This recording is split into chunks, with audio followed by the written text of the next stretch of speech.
one of our homeowners associations was asking, well, the law provides immunity unless the board acts in bad faith. What do you guys have to say about that? Because it's such a gray space, in my opinion. So the law basically encourages people to serve on the board of directors, right? We want people to serve on the board of directors.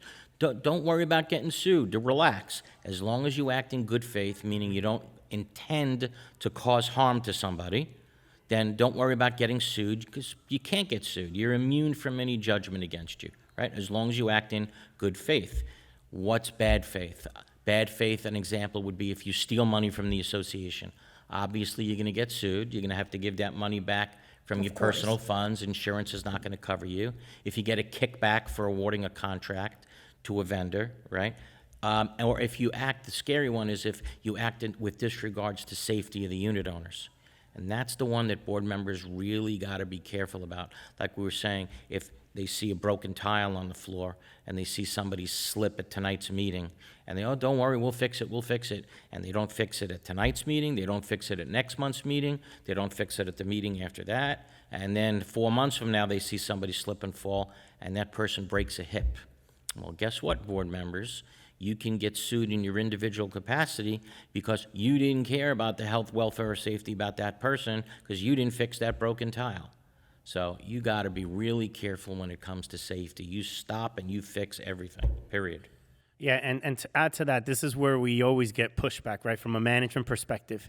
You know, if we're having a simple example kind of using the construction, there's a construction company coming in and they provide a contract. You know, hopefully you're having a discussion with the attorney prior to that, but they provide a contract. Oh, well, let's just go ahead and move forward. No way, Jose. Let's speak to the attorney.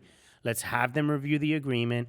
Let's put in certain terms because it's always going to benefit the other party, and it's not knocking on the vendor. That's how business is. It's always going to lean on your side first. But we need to make sure we're putting certain conditions in there. Are they providing reports? Are they providing whatever's necessary?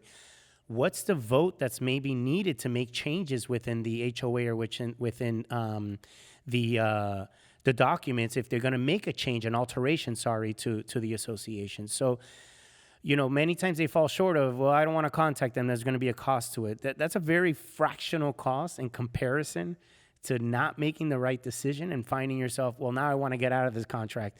How do I get out of it? And I know, Eric, you get those calls all the time. Exactly. So you make a great point. Oftentimes I'll get a call in the office. Hey, Eric, we signed this construction contract. Can I get out of it? No. You signed it already. What do you want me to tell you? You should have asked. And sometimes, like you're saying, you have a $10 million construction contract signed. They didn't ask the attorney to look at it. There's no start date. There's no completion date. There's no penalties for the contractor not completing it on time.